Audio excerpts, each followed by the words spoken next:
কঠিন প্রশ্ন, তবে আজকে বোধহয় সিদ্ধান্তের জায়গাটা হবে না, কারণ যিনি আসছেন তিনি কেউ মানে পলিসি মেকার লেভেলের না। মানে সিদ্ধান্ত এখানে দিয়ে যাবেন বা এরকম কিছু হবে সেটা হয়তো না, হয়তো সেই সিদ্ধান্তের জন্য আমাদের আরো অপেক্ষা করতে হতে পারে, এবং সিদ্ধান্তটা আসলে কোন পর্যায় থেকে আসবে, আইসিসির এন্ড থেকে নাকি বিসিবির এন্ড থেকে, সেটাও আসলে একটা বিষয়। যদি ভেন্যু চেঞ্জ এর বিষয় থাকে বাংলাদেশের দাবি মেনে, তাহলে হয়তো আইসিসির কাছ থেকে জানার ব্যাপার থাকবে, আর না হলে হয়তো বিসিবির কাছ থেকে জানার ব্যাপার থাকবে। তো আমাদের আসলে আরো 2-3 দিন হয়তো বা 2-1 দিন অন্তত একদিন তো বটেই এরকম অপেক্ষা করতে হবে, অনেক রকমের শঙ্কা বা আশা বা নানান কিছু নিয়ে। শেষ পর্যন্ত কি মনে হচ্ছে আপনার?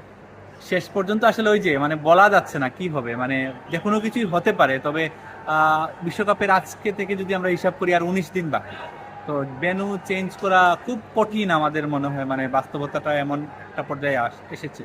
আবার ভেন্যু চেঞ্জ হবে নাকি আবার অনেক শোনা যাচ্ছে গ্রুপ চেঞ্জ হয়ে যাবে, এইসব বিষয় আসলে কি সিদ্ধান্ত হয় আইসিসির উপর ডিপেন্ড করছে অনেকটা, আইসিসি কতটা রাজি হয়, বা এই যে জটিলতা আছে, অনেকগুলো অনেকগুলো জটিলতা আছে, লজিস্টিক জটিলতা, সেটা যত দিন যাচ্ছে সেই জটিলতা কিন্তু বাড়ছে। মানে আর 19 দিন আছে, বুঝতেই পারছেন যে আপনার সবকিছু চূড়ান্ত হয়ে গেছে। তো এই পর্যায়ে এসে আসলে কতটা কি হবে, এবং আইসিসির ইন্ডিয়ান গণমাধ্যম থেকে আমরা যতটুকু জানতে পারছি যে আইসিসির যারা এসেছেন বা আইসিসির লাস্ট মিটিংয়েও যা আছে, বাংলাদেশকে বোঝানোর জন্যই তারা বেশি চেষ্টা করছেন যে ভারতেই খেলাটা উপযুক্ত এবং তাদের সিকিউরিটির ব্যবস্থা তারা করবেন ইত্যাদি। তো সেই আপডেটটা আসলে কি হবে এটা পুরোপুরি এখনো অনিশ্চিত, বলা যাচ্ছে না কি হবে, আমরা কেউই বলতে পারছি না, এবং বিসিবির অনেক পরিচালক আসলে বলতে পারছেন না।